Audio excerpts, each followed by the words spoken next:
Bonjour à tous. Alors un nouveau tuto destiné aux guitaristes qui voudraient se mettre à l'harmonica avec un porte-harmonica comme ça. Là je vais plutôt expliquer les particularités de cet instrument, des harmonicas diatoniques à 10 trous comme celui-ci. Alors il y a plusieurs modèles, Marine Band, Blues Harp, Golden Melody. En fait, ce qui les différencie principalement, c'est les matériaux avec lesquels ils sont faits. Mais la technique de jeu reste la même sur tous ces harmonicas. Alors, il y a un harmonica par tonalité. Ça part de l'harmonica de sol qui est le plus grave, jusqu'à l'harmonica de fa dièse qui est le plus aigu. Encore une fois, on peut faire théoriquement la même chose sur tous ces harmonicas. Simplement, il y a certains trucs qui sonnent mieux que d'autres selon que l'harmonica est plus grave ou plus aigu. Par exemple, les altérations dans les aigus sonneront mieux sur un harmonica plus grave, en sol, en la ou en si bémol. Et de notre côté, c'est plus facile pour les débutants de faire des altérations sur des harmonicas plus aigus. Donc c'est un truc qu'il faut savoir. Alors, après on me demande souvent quelle tonalité acheter en priorité. Je dirais l'harmonica en la.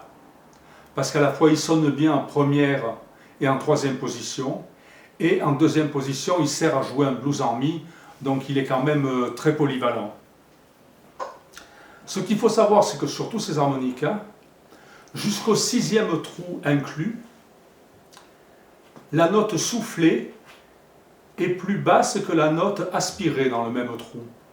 Jusqu'au sixième trou inclus. À partir du septième trou, c'est le contraire. La note soufflée est plus haute que la note aspirée. Là, si par exemple je souffle dans le quatrième trou et que j'aspire, ça fait do, ré. Souffler, do, aspirer, ré. Donc la note aspirée est plus haute. Si je fais le même do dans le septième trou et que j'aspire, c'est un si, donc la note est plus basse. Donc à partir du septième trou, il y a une espèce de cassure à laquelle il faut s'habituer, quoi.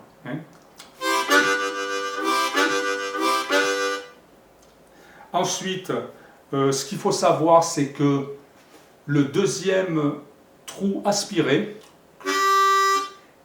c'est la même note que le troisième trou soufflé.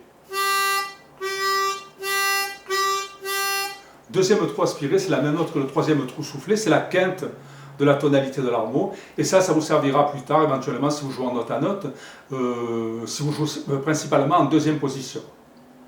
Voilà, j'espère que ça a un peu éclairci, que ça vous fera gagner du temps, en tout cas pour la connaissance de ce petit instrument merveilleux.